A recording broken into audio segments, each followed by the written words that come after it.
ही ना आए, नौबत ही ना आए, लेकिन नौबत आए तो फौरन कहे, और अगर आ जाए कभी तो कह दे। ये बहुत ज़रूरी है। आ जाए कभी तो पहले तो फूंक के जो गुजारते हैं वो अपने उनके अंदर ये सलाहियत पैदा हो ही जाती है कि वो बहुत एहतियात से गुजारते हैं। ठीक है। और कभी आ जाती है तो फिर वो खुद पसंद नहीं होते, वो फ़ौरन उसकी तलाफ़ी भी कर लेते हैं। अच्छा, मैं फिर उसी तरफ लौटूंगा, प्लीज़। यानी मुशाहिदा और वो फिर कैसे आया, उसके कुछ ना कुछ अवामिल तो होंगे। मुशाहिदे के लिए मेरे रब का फजल है, मेरे शेख की, हम खानखाही लोग हैं, हमारे शेख की तवज्जो हमारे शामिल हाल रही। दुनिया के मुख्तलिफ ममालिक में सफ़र का मौका मैसर आया, करीब के भी और दूर के भी। तो उसमें यह हुआ कि मुख्तलिफ तहजीबों को करीब से देखने का मौका मिला, मुख्तलिफ इंसानी क़दरों को देखने का मौका मिला, तरजीहात को देखने का मौका मिला। दुनिया के खित्ते में एक चीज़ जो है वो ऐसा लगता है कि उनकी ज़िंदगी का बहुत अहम जुज़ है, मगर वही चीज़ दूसरे हिस्से में उसकी कोई अहमियत नहीं है। तो ये जो चेंज है, इसको समझने के नतीजे में शख्सियत में भी एतदाल सा पैदा होता है।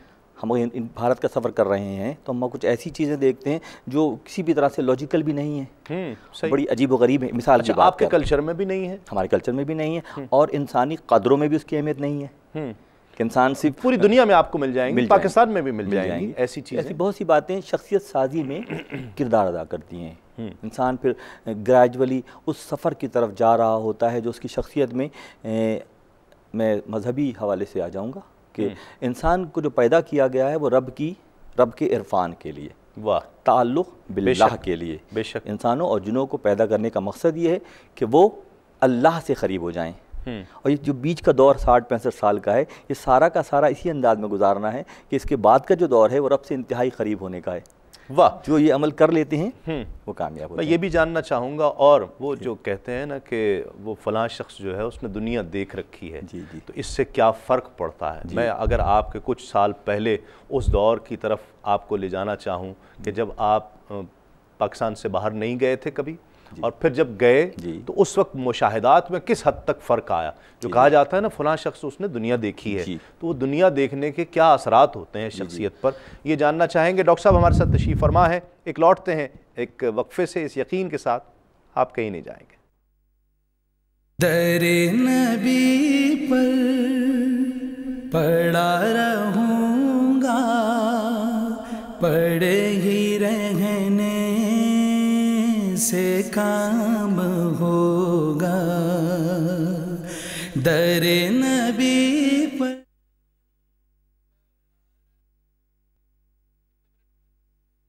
दरे नबी पर पड़ा रहूँगा, पड़े ही रहने से काम होगा। नाज़रीन खुश आमदेद, आप प्रोग्राम देख रहे हैं क्यू टाइम तस्लीम साबरी के साथ। डॉक्टर काजी बुरहानुद्दीन साहब हमारे साथ तशरीफ़ फरमा है और उनसे बड़ी दिलचस्प गुफ्तगू वक्फे से पहले हो रही थी, और वो जो कह रहे थे कि मुशाहिदा, जो मुशाहिदे की ताकत होती है वो बहुत बड़ी ताकत होती है और इंसान का हथियार होती है। यकीनन मुशाहिदा बनता कैसे है, ये डेवलप कैसे होता है, क्या फ़र्क है जब आप पाकिस्तान से बाहर नहीं, सफ़र नहीं किया था और फिर जब सफ़र कर लिया?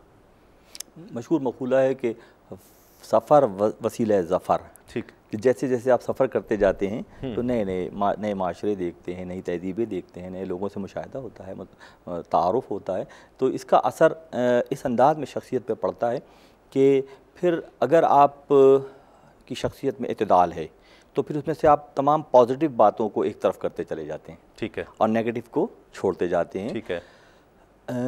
बहुत एक अहम शेर जहन में आ रहा है, दी मजू अंदर कुतुब ए बेखबर। दीन को किताबों में तलाश ना करो, दी मजू अंदर कुतुब ए बेखबर, इल्म हिकमत दर कुतुब दी आज नज़र। कि इल्म व हिकमत तो किताबों से मिलता है, मगर दीन क्या है? खुद शनासी व खुदा शनासी का नाम दीन है। वाह, अपनी पहचान, किताब ज़ात को पढ़ना। तो अपनी पहचान और अपने रब के ताल्लुक़ को समझने के लिए नज़र की ज़रूरत होती है, और नज़र से मुशाहिदा होता है, मुशाहिदा जो है मंजिलें तय कराता है, और उस मुशाहिदे को हासिल करने के लिए रियाज़तें हैं, मुजाहिदा है, सफ़र है, तकलीफ़ें हैं, बिस्तर छोड़ना है, घर बार को छोड़ना है, और सफ़र इख्तियार करना है, सरफा भी करना है, उसके बाद नए लोगों से नए माहौल में मिलना है, और उनसे सिर्फ वो पॉजिटिव चीज़ें लेनी है। ये कब मुमकिन होगा? जब नज़र में वसअत पैदा होगी, मुशाहिदे में वसअत पैदा होगी। वाह, दी मजू आँख जिसको कहते हैं ना कि आँख तो नज़ारा देखती है, लेकिन नज़र जो है वो पेश मंजर भी देखती है, पस मंजर भी देखता है, उसको भी देखता है। वो नज़र कैसे मिलती है? सिखाई में गुफ्तगू में अशार की आमद हो रही है एक अंदाज में कि सिखाई किसने इस्माइल को आदाब फर्जंदी, है ना, ये फैज़ाने नज़र था या कि मकतब की करामत थी। ये फैज़ाने नज़र था या कि मकतब की करामत थी। सिखाई किसने इस्माइल को आदाब फर्जंदी, तो ये खानवादे से मिलता है। ये खानवादे से मिलता है। अगर किसी भी खानवादे में, किसी भी माहौल में तरबियत जारी है तो फिर ऐसी विलादतें होती हैं जैसे इस्माइल की हुई। वाह वाह, क्या ख्याल है? हम बेशक दोबारा मजहबी उस पर जाते हैं। इब्राहिम अलैहिस्सलाम जो है उस माहौल से बेजार हैं, बेजारी का इजहार कर रहे हैं और बबांग उदाहल कर रहे हैं। ठीक है। और एट द सेम टाइम उनके घर में जो विलादत हो रही है, जब इख्तियारी तौर पे इब्राहीम खलीलुल्लाह ने अपने आप को अल्लाह के हवाले किया तो अल्लाह ने जो मेहरबानी की तो ऐसा बेटा दे दिया कि ख्वाब सुना रहे हैं तो कुर्बान होने के लिए तैयार हो गया। वाह वाह, ये फैज़ान नज़र था या कि मकतब की करामत थी। सिखाई किसने इस्माइल को आदाब फर्जंदी। या आदाब फर्जंदी, आपका सवाल शायद इसमें बहुत सारे जवाबात हैं कि जब हम माशरे को इस अंदाज में तरबियत देंगे, हम माशरे में इस अंदाज की नज़र पैदा कर देंगे तो कोई वजह नहीं है कि बहुत सारे सवालात के जवाब मिलते चले जाएंगे। नज़र के लिए डॉक्टर साहब बैठना भी तो बहुत ज़रूरी है ना, सोहबत भी तो बहुत ज़रूरी है। मतलब एक सूरज की किरण है और वो तो पड़ रही है, हम घर के कमरे से ही नहीं निकल रहे हैं, तो कैसे सूरज, हम कौन सा सूरज, कौन सी किरण, कौन सी रोशनी, कौन सा नूर, कौन सा मुनव्वर हो जाना, जब माशरा इस सूरत में चला जाएगा, इस कैफियत में चला जाएगा कि वो उस सोहबत को इख्तियार ही करना नहीं फरमाया आपने, उस वक्त आप क्या करेंगे? सही फरमाया आपने। तो उसकी वजह फिर ये है कि कहाँ से बिगाड़ किस अंदाज में शुरू हुआ, हम कहाँ से अब उस रास्ते से हट गए। मौलाना फरमाते हैं कि अगर तुम निशापुर की तरफ जा रहे हो और तुमने रास्ता बदल के तुम रहे की तरफ चले गए तो तुम कभी निशापुर नहीं पहुंच सकोगे। ठीक है, बिल्कुल। अगर तुम लूले लंगड़े भी हो गए, तुम्हारे हाथ पांव टूट गए या कोई माजूरी हो गई, मगर तुम रेंगते रेंगते भी चलोगे तो निशापुर पहुंच जाओगे, क्योंकि जानिब मंजिल है, जानिब मंजिल हैं। ठीक। और अगर आपने रास्ता बदल लिया तो आप रहे तो पहुँच जाएंगे, आप बगदाद तो पहुँच जाएंगे, मगर मंजिल पर नहीं पहुँच सकते। तो इसके लिए हमें ये फैसला करना है कि वो कौन सा स्टेप था, वो कौन सा कदम था जो हमने गलत सिमत में उठाया। बात वही है कि मंजिल से हम तो अब मंजिल से भी वाकिफ़ नहीं है ना, वो मंजिल है कौन सी, यानी हमें तो हकीकत मंजिल भी नहीं मालूम है, मंजिल का नाम भी नहीं मालूम है, उसका पता भी नहीं मालूम है, वो नक्शे कदम भी नहीं मालूम है कि जो लेकर उस तरफ जाते हैं। सही फरमाया। क्या किया जाए? मतलब प्रैक्टिकल ग्राउंड्स पर आप लेक्चर्स भी देते हैं, आप लिखते भी हैं, प्रैक्टिकल ग्राउंड्स पर अगर मैं पूछना चाहूँ कि उस कैसे किया जाए, मतलब किस तरह से इस माशरे को उस राह पर डाला जा सकता है जो नौजवान आने को ही तैयार नहीं है। हम मौलाना रूम की बात करते हैं, मैं और आप कर रहे हैं, जो शख्स मौलाना रूम के सिर्फ नाम से वाकिफ़ है, मतलब उन्हें मालूम ही नहीं है कि मौलाना रूम क्या कहते हैं, मैं उन्हें कैसे बताऊँगा?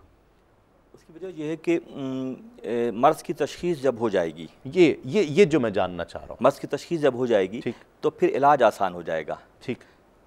सबसे पहले गुनाह शनासी व दुश्मन शनासी। दुश्मनों में सबसे बड़ा दुश्मन, हम बाहर ढूंढते फिरते हैं दुश्मनों को, हमारे अपने अंदर बैठा है, वो हमारा नफ्स है, वो हमारा बिल्कुल नफ्स है। तो जब तरबियत इस अंदाज में होगी कि सबसे बड़े दुश्मन को जब पहचान लेंगे तो पहला ही नुस्खा सही प्रिस्क्राइब कर दिया आपने कि इस मरीज़ को इस दवा की ज़रूरत है। वो कौन सी? कि नफ्स के मकर और नफ्स की चालों से बचने की ज़रूरत है। और जैसे आप उसका तजवीज़ कर लेंगे, दवा ले लेंगे, तो फिर अगले मरहले आसान हो जाएंगे। वाह। अच्छा, खूनिया की तरफ चलते हैं, टर्की, जहाँ मौलाना रूम का मज़ार अक़दस है। क्या कैफियत थी जब आप वहाँ गए और क्या देखा ख़ास तौर पर? इसकी मैं थोड़ी सी तमहीदी गुफ्तगू ज़रूर करूँगा कि मैं वाबस्तगी सिलसिले से है और हमारे यहाँ खानखाही तर्ज़ फ़िक्र में किरदार साजी की बहुत अहमियत है, जो कि हज़रत मौलाना का पैगाम है।